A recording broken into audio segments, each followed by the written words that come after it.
every single time they attack our communities, we only grow stronger. City leaders around the country are condemning the growing military presence in their communities. Of course, we expect 200 National Guard troops to be deployed here in Portland later this week.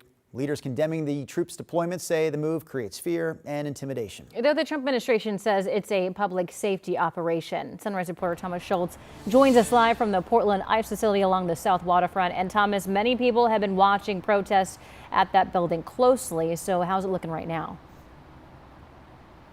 Yeah, well, guys, right now it's very quiet. We saw one protester here about an hour ago, but right now there is nobody out there right in front of the ICE facility. We have seen some cars go in and out of the building early this morning, but that's about the only movement so far.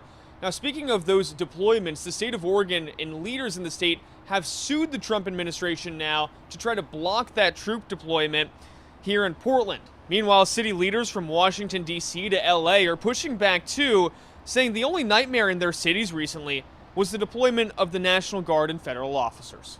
The federal surge forces have been at soccer games, football games, in front of schools. Children have seen people kidnapped from in front of schools. If you send military troops against the people of the United States, you are abusing your power, you are disrespecting and misusing the military and our service members, and you are wasting our tax dollars.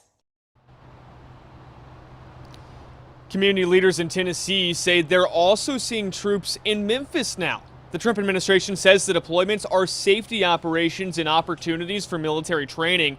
President Trump recently defended the actions as well of his defense secretary, Pete Hegseth. It's a war from within. I told Pete we should use some of these dangerous cities as training grounds for our military. And look, after this National Guard troop deployment was announced and is expected to come later this week, we've seen protests all across the city of Portland. Over at the waterfront this weekend, Governor Tina Kotek was there marching alongside Portland Mayor Keith Wilson. Hundreds of people were there for a peaceful protest.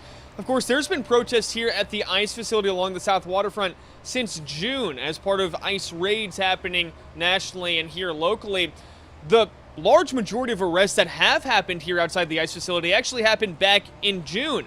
Over the past week or so, we've seen a handful of arrests for minor offenses, but again, right now, guys, it's pretty uneventful and for the most part has been in recent history. Drew, China?